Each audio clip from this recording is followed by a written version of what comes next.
ஒரு வார்த்தை ஆவியானவர் சொல்ல ஏவுகிறார். இன்னைக்கு நீங்க நினைச்சது போல ஒண்ணு நடந்திருக்குமானால் அது நீங்க ஏற்படுத்தின ஸ்தானம். அது இன்னைக்கு நடக்க கத்தர் அலோ பண்ணலன்னா புரிஞ்சுக்கோ, அவர் உனக்கு ஒரு ஸ்தானத்தை ஏற்படுத்தி வச்சிருக்கிறான்னு அர்த்தம்.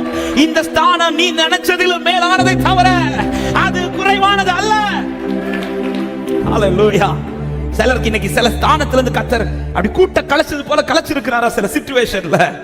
ஆமென். அப்படியானால் அறிந்து கொள், அவர் தீமைக்கு எதையும் அனுமதிக்கிற தெய்வம் அல்ல. நீ நினைச்ச ஸ்தானத்தில் அல்ல உன்னை உட்கார வைக்க விரும்புறது, அவர் நினைச்ச ஸ்தானத்தில். எனவேதான் சிலர் உனக்கு விரோதமா எழும்பினது, எனவேதான் சிலர் உன்னை கைவிட்டது, எனவேதான் சில சூழ்நிலை உனக்கு தாறுமாறாயானது.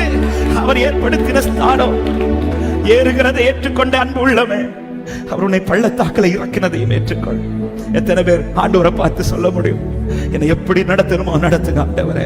ஒரு விஷயம், வலது கரத்தை உயர்த்தி இடது கரத்தை இருதயத்தில் வைத்து ஆண்டவர்கிட்ட ஒரு ஹெல்ப் மட்டும் கேளுங்க. ஆண்டவரே, நீங்க எதை எனக்கு அனுமதிக்கிறீரோ அதை ஏற்றுக்கொள்ளுகிற ஒரு இருதயத்தை எனக்கு தாங்கப்பா, எனக்கு தாங்கப்பா.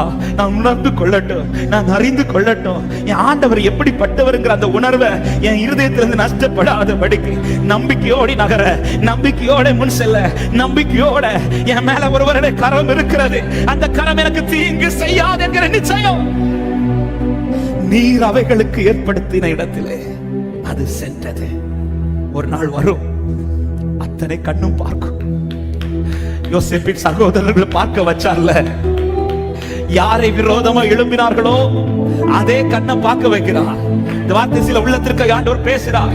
இன்னைக்கு உனக்கு விரோதமா எழும்பின கண்ணே பார்க்கும்.